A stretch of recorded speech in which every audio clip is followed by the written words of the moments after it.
हमारा निवेश बाजार में हो रखा है, वो बाजार टूट रहा है, हमारा पोर्टफोलियो तबाह हो रहा है, हम उसे देखकर ही टेंशन ले रहे हैं। सबसे बड़ा काम तो हम ये कर रहे हैं अपने लिए। और टेंशन अगर हम लेना छोड़ दें तो ये हमारे लिए कोई बड़ा काम नहीं है। देखो सर,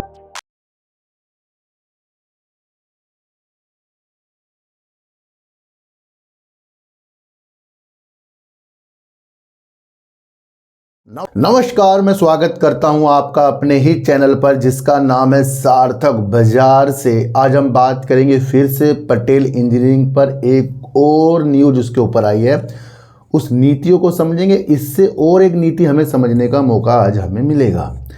दूसरी बात करेंगे वोडाफोन आइडिया की। कल भी वीडियो बनाई थी, इससे पहले भी बनाई थी। क्यों बनाई है? क्योंकि ये चर्चाओं में है। एक दिन कुछ और न्यूज, दूसरे दिन कुछ और न्यूज। यहाँ जो है ना, भोले भाले जो निवेशक हैं वो भ्रमित हो जाते हैं। इसलिए आप वाकिफ तो हर एक चीज़ से रहिए, पर उस चीज़ को सटीकता तक आपको देखकर चलना पड़ेगा, है ना। तो उस पर बात कर लेंगे। तो सर, युद्ध चल रहा है और मैं आपको कई बार बता चुका हूँ, युद्ध आप नहीं बंद करा सकते, मैं नहीं करवा सकता, कोई नहीं करवा सकता। हम निवेशकों में से कोई नहीं करवा सकता। हमारा निवेश बाजार में हो रखा है, वो बाजार टूट रहा है, हमारा पोर्टफोलियो तबाह हो रहा है, हम उसे देखकर ही टेंशन ले रहे हैं। सबसे बड़ा काम तो हम ये कर रहे हैं अपने लिए। और टेंशन अगर हम लेना छोड़ दें तो ये हमारे लिए कोई बड़ा काम नहीं है। देखो सर, टेंशन कौन लेता है? जो अपना पैसा लगाकर और सोचता है कहीं गुना हो जाए, या वो पैसा होता है उसको कहीं पर देना होता है वो पैसा। ये जो बाजार है ना, यहाँ वो जो हमने पैसा लगा दिया, हम सोचे हम बच्चों की फीस बाद में दे देंगे, पहले यहाँ पैसा लगा दें, या कहीं कुछ शादी बाद में कर लेंगे जी, पहले पैसा यहाँ लगा दें जी, ये पैसा आ जाएगा, कहीं गुना हो जाएगा। तो भैया हमें पता है कब वार हो जाएगी, कब क्या चीज़ हो जाएगी। तो ये पैसा वैसा पैसा कभी भी बाजार में मत लगाओ। क्यों? क्योंकि अगर कुछ लोग युद्ध से पहले पैसा लगा कर बैठे हो, भैया बाजार बहुत गिर गया, तो युद्ध ने और ज़्यादा तोड़ दिया। अब क्या होगा? अब उस पैसे को बाहर निकालने की टेंशन, कहीं देना होगा। आपको पहले, सबसे पहले यही जागना है हमें कि हमारा पैसा जो है वैसा है जो हमें यूज नहीं है हमारे लिए, वही इन्वेस्टमेंट करना है जिसकी हमें जरूरत। कामयाब वही होगा, देखो सर मैं आपको बताऊं, कामयाब वही होगा जिसका पैसा उसकी ज़रूरत का तब तक नहीं है जब तक कि उसको वो चीज़ें समझ में नहीं आ रही है। मतलब कि अगर आपने पैसा लगा दिया, आपको ज़रूरत नहीं है जी, अब जब पैसा बनेगा तब निकालूंगा, तब कमाओगे आप। और आप कह रहे हो मुझे ज़रूरत का लगा रहे और 2 महीने बाद आपको ज़रूरत है, उसका पैसा कभी नहीं बनता। उठाकर देखें, जो बाजार से बाहर हो वो इसलिए बाहर हो, वो कहीं कुछ बेच कर आता है, किसी से पैसा उधार लेकर आता है, बाजार में लगाता है और फिर वो सोचता है बस मैं तो राजा बन गया जी। वो कभी नहीं कमा सकता। बड़े बड़े इन्वेस्टर, उनके भी लॉस हो रहे हैं, उनके भी पोर्टफोलियो गिर रहे हैं, पर वो कमा रहे हैं। ये गिरावटें वो पहले भी देख चुके हैं, हम तो अब देख रहे हैं, वो तो बहुत पहले गिरावटें, कहीं दौर चले हैं गिरावटों के, है ना। तो जो इस दौर से निकल जाएगा वो कामयाब हो जाएगा। तो युद्ध आपके और मेरे बस के नहीं है। मिसाइलें गिरेंगी जी, ये हो गया जी, वो ये आप सुनते रह जाओगे, इससे बाजार की नीतियाँ चलती रहेगी। कल भी मैंने आपको ये समझाया था। एक दिन पहले 20 मार्च को एक न्यूज़ निकल कर आई जहाँ ज्योतिराज सिंधिया जी ने कहा कि वोडाफोन आइडिया से केंद्र सरकार की कोई भी बाहर निकलने की योजना नहीं है। ये हमारे टेलीकॉम मंत्री जी बोल रहे थे। अब टेलीकॉम मंत्री जी की सुने, जिन्होंने 20 मार्च को ये वर्ड बोले, और इससे बाजार के अंदर एक स्थिरता आ गई है कि हाँ, वोडाफोन आइडिया के अंदर सरकार बनी रहेगी, कुछ ना कुछ चीज़ें अच्छी हो जाएंगी। पर अगर आप देखें तो 21 मार्च को, यानी एक दिन बाद ही एक न्यूज़ निकल कर ये आ गई, वोडाफोन आइडिया सरकार से बाहर निकलने के लिए निवेशक की तलाश में है। सरकार वोडाफोन आइडिया से बाहर निकलने के लिए निवेशक की तलाश में है। कल भी ये बताया था, आज मैं पढ़ के सुना रहा हूँ। अमेरिका स्थित फंड घरेलू गठजोड़ पर नज़र रखे हुए है। तो यानी कि अमेरिका का कोई फंड मैनेजर कोई यहाँ पर कुछ ना कुछ चीज़ें करेगा वोडाफोन आइडिया के अंदर, ये न्यूज़ कह रही है। और वोडाफोन आइडिया के अंदर सरकार बाहर निकलने का रास्ता तलाश कर रही है। एक दिन पहले कुछ और बात हो रही थी। तो दोनों न्यूज़ का आपके लिए कोई भी इस तरीके का वास्ता नहीं कि आप इसे देखकर एग्जिट और एंट्री करें। क्यों? क्योंकि एक ही दिन के अंदर न्यूज़ पलटी गई है। और न्यूज़ क्यों पलटी जाती है आपको सबको पता है, क्यों पलटी जाती है भोले भाले निवेशकों। जब सरकार कह रही है कि हम नहीं बेचेंगे, अगले दिन सरकार कुछ और बोल रही है, तो आप किसकी समझोगे? तो यहाँ भैया बहुत रणनीतियों को समझना पड़ता है आपको। तो ये मैंने इसलिए आपको बता दिया, कहीं भ्रमित हो जाएं लोग, सरकार नहीं बेच रही है, अभी सरकार बेचेगी, तलाश भी कर रही है। तो ये वैसी उसमें न्यूज़ ज़्यादा आती है जिसमें पब्लिक की दिशा ज़्यादा हो जाती है। संभल कर कदम, कभी भी उत्साहित होकर कुछ चीज़ें नहीं करनी, आज ये बोल दिया था जी, कल वो बोल दिया जी। आपको लक्ष्य हमेशा काम पर रखना है, काम अच्छा कर रहा है या नहीं कर रहा है, ये आपका दिशा होना चाहिए। न्यूज़ आएगी वो अपने पास से पलट कर जाएगी। एक न्यूज़ न्यूज़ निकल कर आ रही है पटेल इंजीनियरिंग की तरफ से। और पटेल इंजीनियरिंग को समझाने से पहले एक चीज़ समझा दूं। अभी हाल ही के कुछ महीनों पहले आपने देखा कि अडानी पावर भी जल विद्युत की परियोजना के लिए भूटान जा रहा है, वहाँ की कंपनियों से साझेदारी कर रहा है और वहाँ पर पैसा लगा रहा है। भूटान को आवश्यकता है पावर की, बहुत ज़्यादा पावर की, और भूटान के पास नदियाँ भी हैं वहाँ। तो भूटान चाह रहा है कि कोई ना कोई आए और यहाँ पर आकर जल विद्युत की आविष्कार करे और उससे हमें बिजली प्राप्त हो जाए।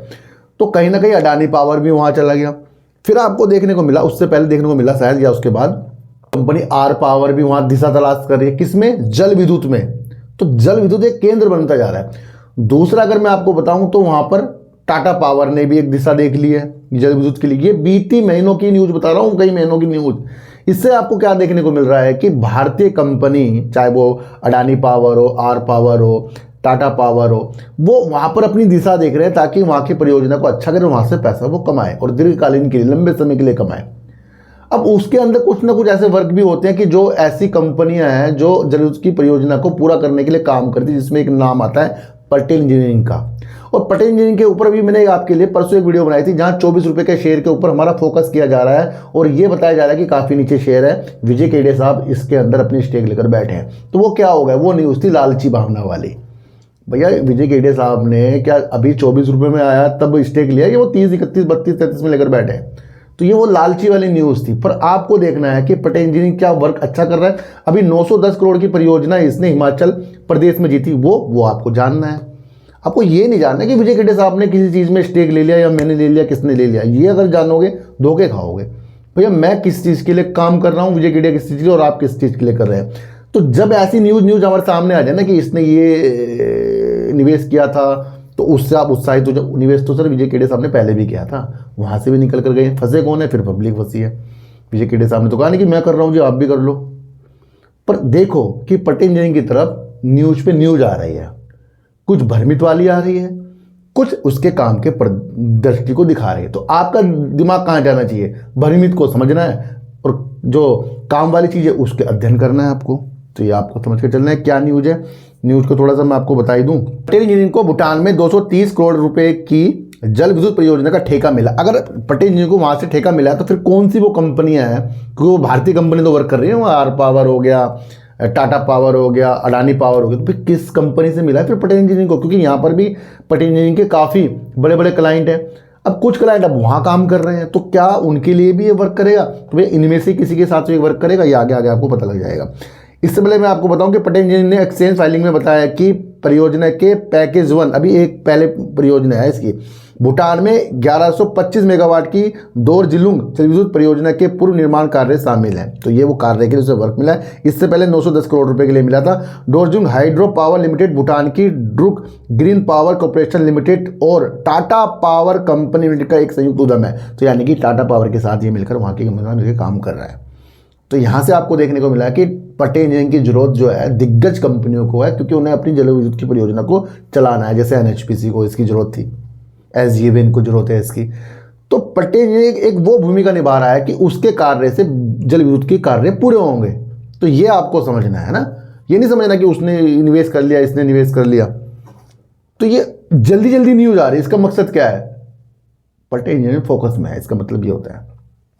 कंपनी ने कहा कि दोरजिलुंग जल विद्युत परियोजना भूटान के ऊर्जा क्षेत्र में एक ऐतिहासिक पहल है और ये सार्वजनिक निजी भागीदारी पीपीपी मॉडल के तहत भूटान की सबसे बड़ी जल विद्युत परियोजना है, जिसे देश की घरेलू ऊर्जा आकांक्षाओं को पूरी तरह से समर्थन देने के साथ साथ भारत को अतिरिक्त स्वच्छ बिजली के निर्यात को सक्षम बनाने के लिए डिजाइन किया गया है, जिससे क्षेत्रीय ऊर्जा सुरक्षा मजबूत होगी। तो ये वो सारी नीतियाँ है जहाँ पर इंजीनियर टाटा पावर के साथ मिलकर ये सारी चीज़ें कर रहा है, जहाँ पर जल विद्युत की परियोजना, जिसने क्या क्या रखा है 60% से ज़्यादा ये जल विद्युत की अपनी परियोजना और अपने ऑर्डर बुक इनके पास होंगे। तो सबसे ज़्यादा जल विद्युत पर ध्यान पटेल इंजीनियरिंग का है। तो ये जो भी न्यूज़ मैंने आज आपको बताई है, चाहे वार की हो, वोडाफोन की हो, इसकी हो, सब समझने वाली है। कोई भी ये नहीं है कि हमें खरीदना बेचने की स्थितियों के साथ है।